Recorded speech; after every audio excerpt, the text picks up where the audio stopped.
Well, hello, everybody. Hope your week is off to a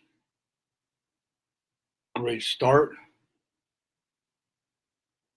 I know I said I was going to do Mondays at 11 o'clock, and that will be true as time moves forward, but I have a meeting today at 11 o'clock, so I wanted to make sure I got this in. Hello, Dennis. Hello, Keith. Thanks for joining.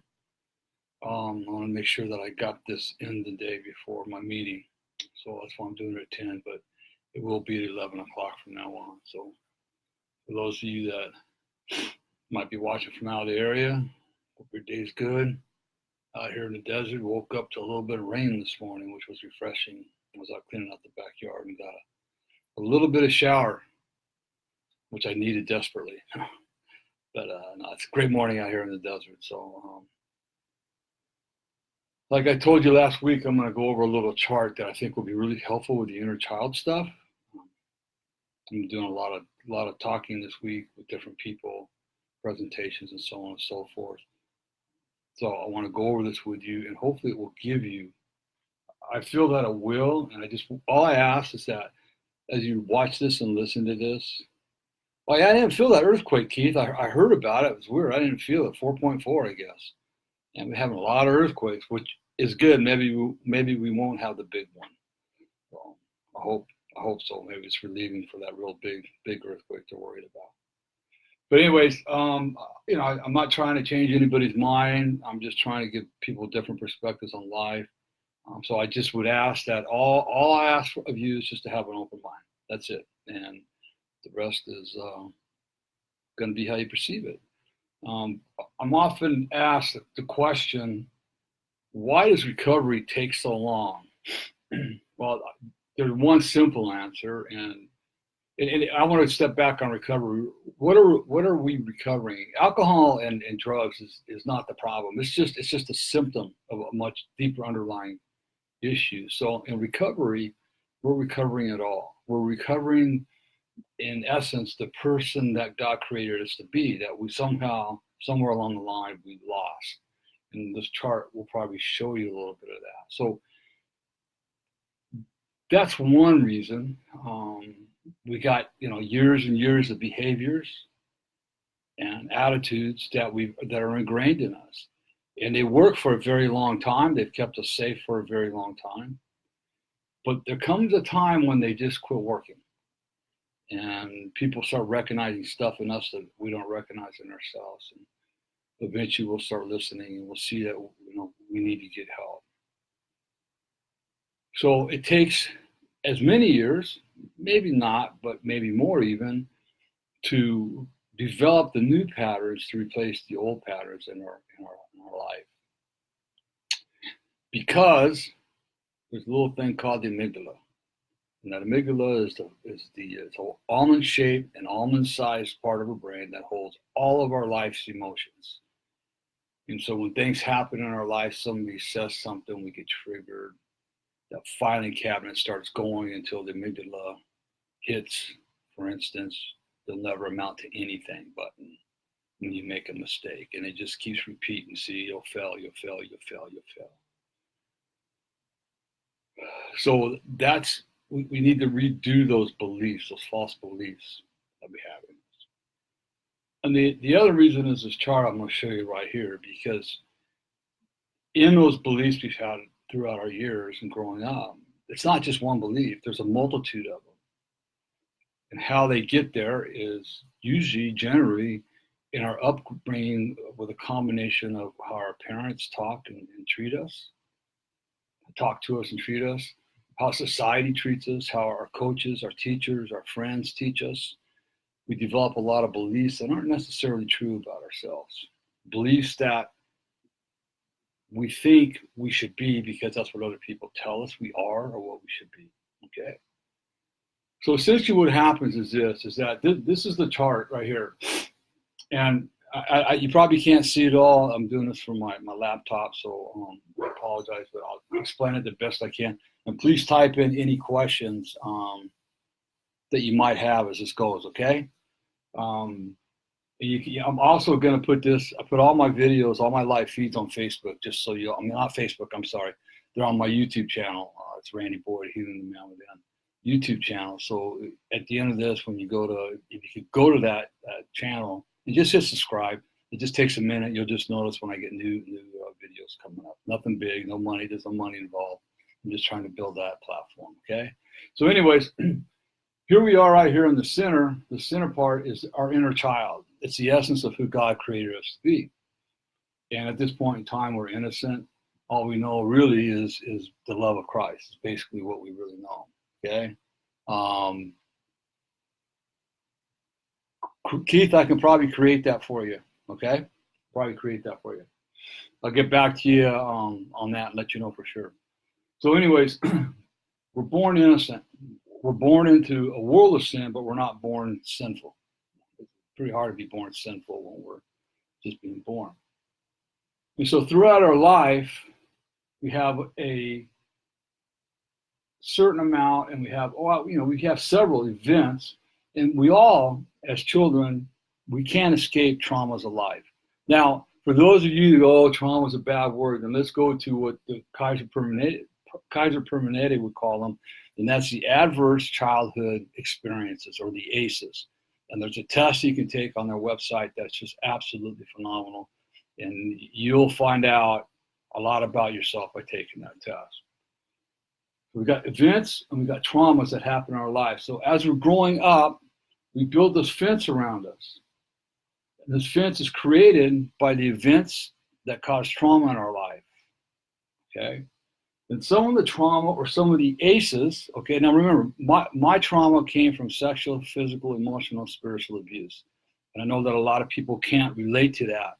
And I wouldn't expect them to, but there's also, as we all know, there's trauma from war. And real quick, trauma isn't what happens to you.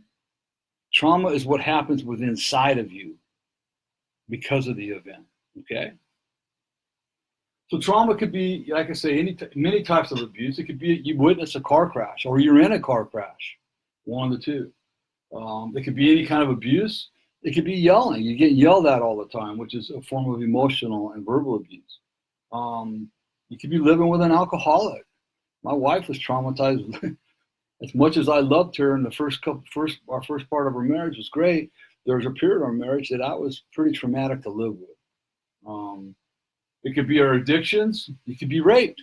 You might have been raped. That's trauma. All these are trauma. The death of a loved one or a pet could be traumatic. Everybody's different. Abandonment is another form of trauma. I'm working with a lot of people and a lot of guys and girls, and they're dealing with the abandonment issues. There's spiritual trauma, okay? Spiritual trauma can be anything from when a child is abused the first time, and it continues on, especially when it continues on. Hey, David. Hey, Jim. When a child is abused, especially when it continues on, at that point in time, their spirit's broken. It's crushed. So that's one form of spiritual abuse. And the other form of spiritual abuse, like in my case, being sexually, physically, emotionally, and spiritually abused by Christian parents, born-again Christian parents. And not only that, the pastor of my church, when my stepfather and I sat down with him about this situation, his only words to me, his words of wisdom were, it's just part of growing up, Randy, and you won't be gay. So power from the church, power from other, I got a whole section on spiritual abuse. Part of that's in my book, and I got PowerPoints that show what that is as well. So spiritual abuse, broken trust, and then there's secondary trauma also that somebody brought up to me, and that's, for instance, it's really important, I know as therapists or healers, that if you have unresolved issues of your own, it's really important that you deal with those, because you can sit down with a victim of trauma, and as she's talking, or he or she's talking about her trauma, it can traumatize you. And that is secondary trauma. So we have to be very careful. And if we don't feel comfortable talking about certain things, don't put yourself in that situation. The big book of Alcoholics Anonymous says that when your own house is in order, the answers will come. You cannot transmit something you do not have. The only reason I talked about what I talked about is because I've been through it. I've been through all the pain, and I've also walked out of the pain, and I've walked through 14 years of healing. So I can sit down with people that have been in my shoes, and I speak from my heart. I'm not speaking from my head. I'm not speaking from academics. I've been there. I've done it. I understand them. And I understand how hard it is. I understand sometimes people will talk about it once and they don't want to talk about it again. Okay?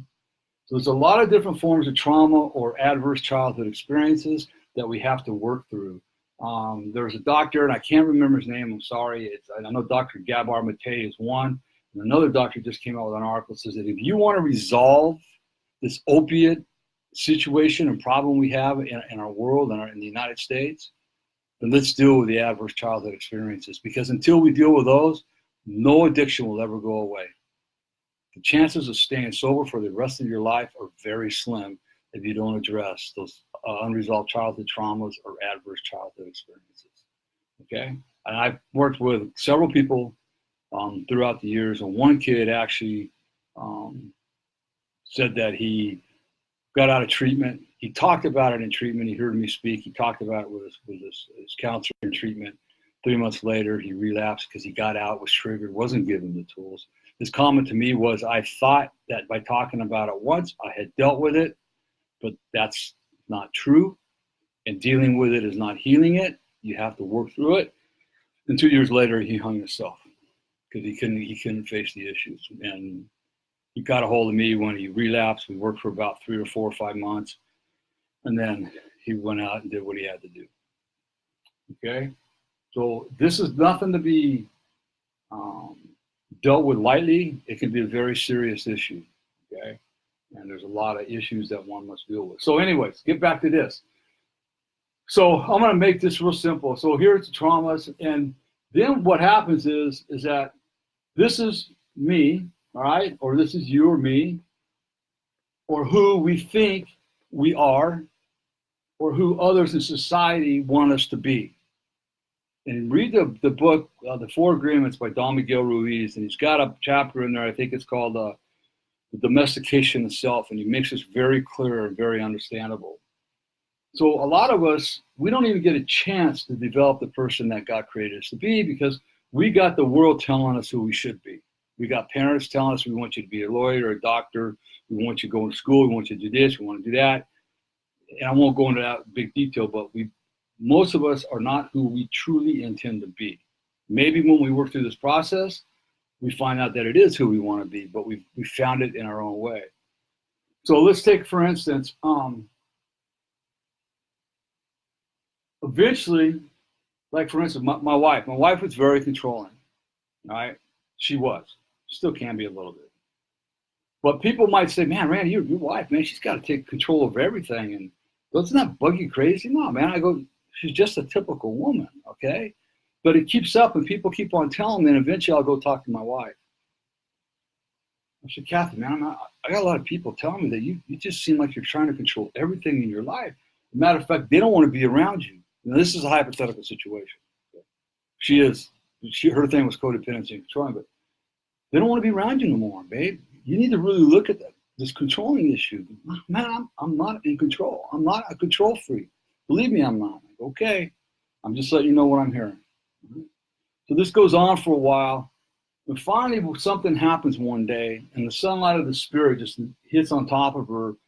And I go to her one more time. I says, Kathy, this time I think you really need to look at your control issues. And Kathy finally says, great. You know what, Randy? Maybe you're right. Maybe I do have some back control issues, and I'm starting to see where it's at in my life. Great. So now what she has done is she's discovered why she's been acting the way she's been acting all of her life, or most of her life, okay? Because she's a control freak. But now what? Now what do we do? So I'm a control freak. How do I fix it? The next step is, now we come into this trauma fence down here. So we know why she acting the way she is, because she's a control freak.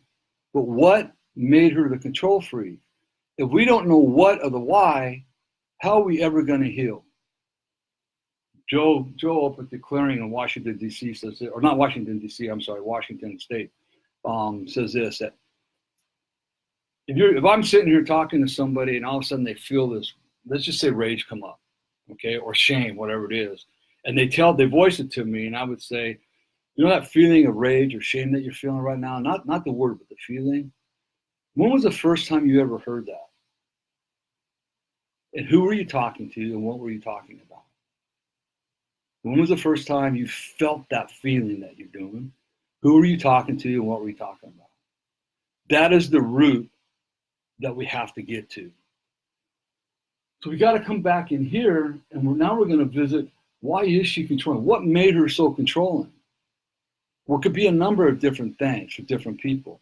So for demonstration purposes, let's just say that she was raped as a girl.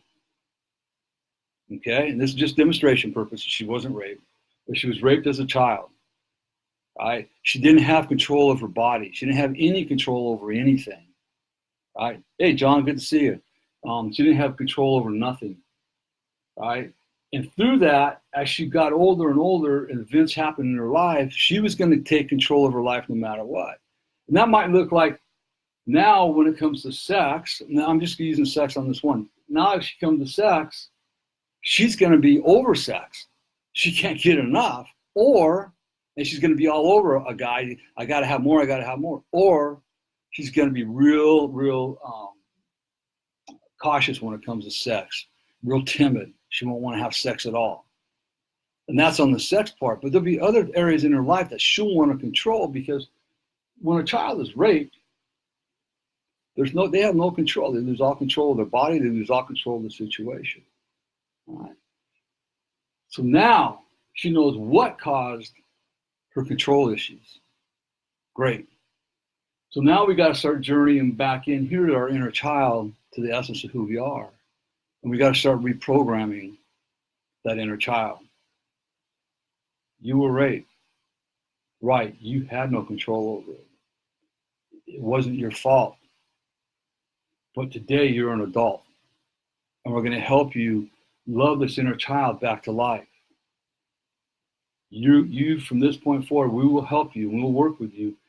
And when that inner child, your little child is feeling threatened in any way, and those points where you got to take control, we're going to help you work through that, to help you to have your healthy adult that you're becoming today, love that inner child and remind that inner child that they're safe today, that they're surrounded by people that love them.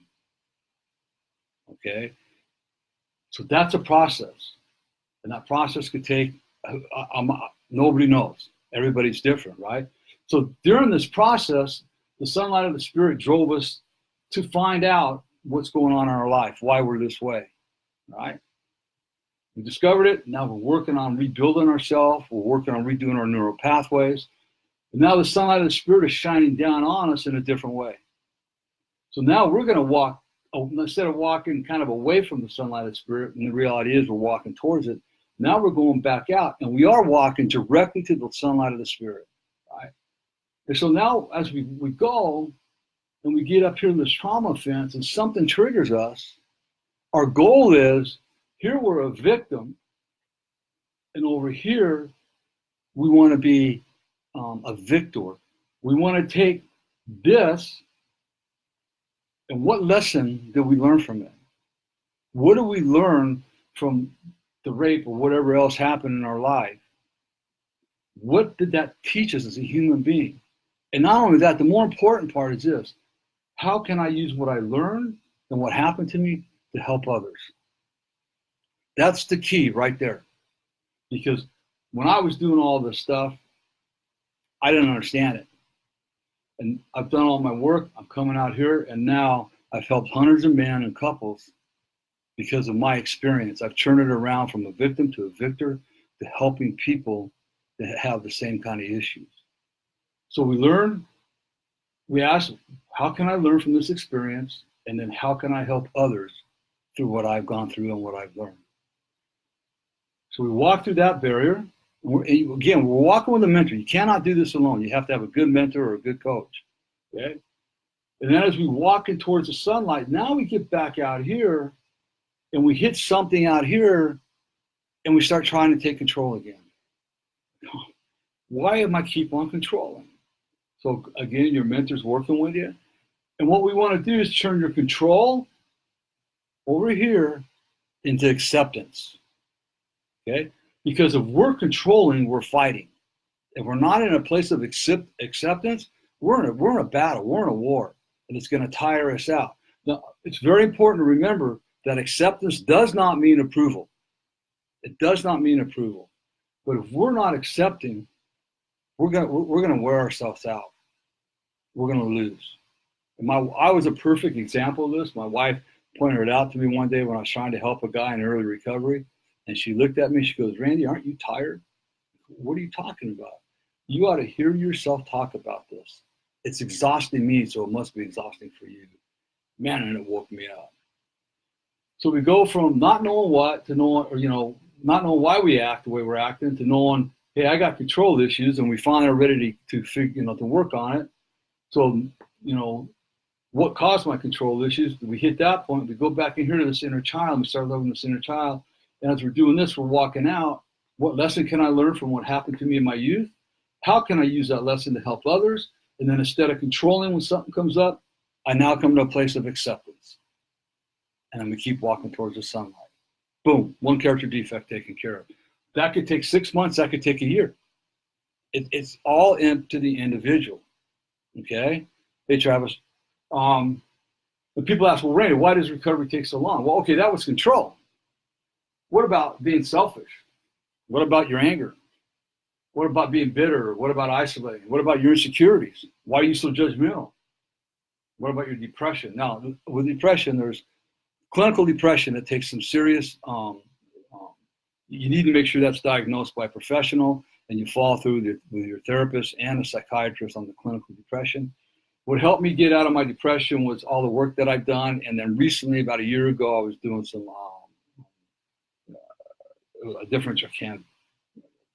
TMS. I was doing some TMS treatment. My psychiatrist says, Randy, are you depressed or are you just sad? I want you to learn the difference. And that really, really helped me, because too many people will say they're depressed, but they're only sad. Now, I'm saying that for me, and I want to remind you, if you feel like you're suffering from depression, please get it clinically diagnosed and do what the psychiatrist asks you to do, okay? Feeling better than, feeling entitled, building walls around us. Why are we building walls around us? Our pride, we're a rebel, we got a lot of self-hatred, our perfectionism, self-reliant, addictions, all that. So we got all these things that we got to work through. And it takes time. It takes willingness, it takes courage, it takes strength, and it takes wisdom. So I hope that helps a little bit. I know, and then ultimately what happens is this going to bring us back as we go towards the light to our authentic self, I was a contractor in masonry for 40 years, as a contractor for 20. When I moved out here in 1990, some friends came out and visited me. They asked me how it was going. I go, it's going, but I really hate what I do. But it's all I know, and I'm going to keep going forward with it. And then as I kept going, the game became fun, and I was making a lot of money. So I kept going. It was a brutal business. Construction is not a fun business to be in. On the business side, it's very unethical on many levels. But it's all I knew, and eventually I was making a lot of money, but I kept keeping my side of the street clean. I was making a lot of money, but it wasn't who I was. And little did I know that when I got sober in 2006, that right away God said, you're going to be helping men. And matter of fact, it was prophesied over me when I was like 14 or 15 that I would be helping many men in my life in my later years. And that prophecy's coming true. I enjoy what I'm doing right now. Okay, I don't make hardly any money doing it, but it doesn't matter because I get paid in ways that I would never thought I could get paid.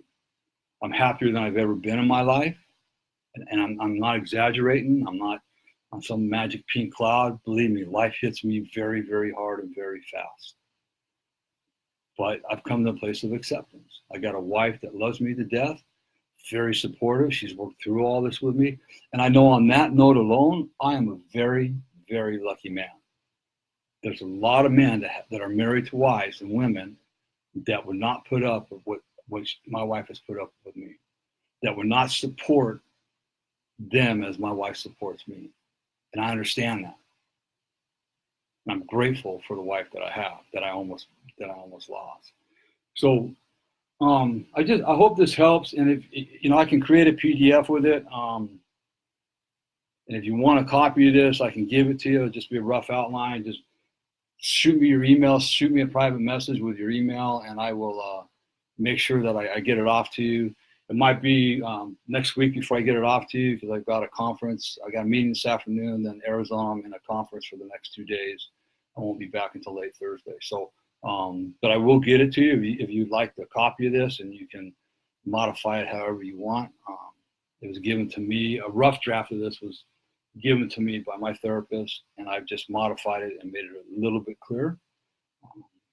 So anyways, that's about all I got on this today. I thank you all for joining me, and we've got one more week of chapter 2 because we have an extra week in July. So next week, what I'll do is I'll be talking a little bit about how we can work with our inner child, what that looks like, okay?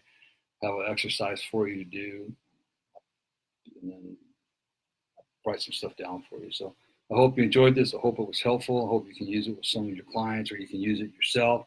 Like I say, instant message me if you'd like a copy of this, and I'll be glad to get you a copy of it, okay? Also, please visit my website, courageoushealers.org, courageoushealers.org. Hey, we have a golf tournament, September 21st, Talkowitz Creek Golf Course in Palm Springs. It's going to be a shotgun start at 7 o'clock in the morning, 2-man scramble. There'll be 4-man teams, but 2-man scramble. A lot of times people can't get 4 people together, but they can get 2. So there'll be some prizes, raffle prizes. We're working on maybe some longest drive and a couple different things that are going on that we're working on right now. So we hope you can make it on that. You can go, if you go to the website, courageoushealers.org, up on the top on the banner, there's a thing that says golf tournament. You go right there, you click, you can register and pay right online. Happy to see you out there. Again, what we're trying to do is raise money so that I can take this to the next level, having a small facility and even get a therapist in there with me and really start helping people at the next level. Also, you can get my book, Healing the Wounded Child Within. It's on Amazon. It's available in the paperback. It's available on Kindle, and it's now available also in audiobook. So if you're not a book person, but you like to listen, you can get it on audiobook. And also, if you're interested in my coaching services, please visit my coaching website, changeyourlifestorynow.com, changeyourlifestorynow.com. You can read up about that, or you can instant message me and we can figure something out. But I think that's about all I have for today. Hopefully I'll see you all next week. Have a super blessed week. And remember that if nobody loves you, tells you they love you, if nobody tells you they love you today, Randy does, but more importantly, God does. For those of you that might have joined a little bit late, probably by the end of the day or tomorrow, I'll have this on my YouTube channel.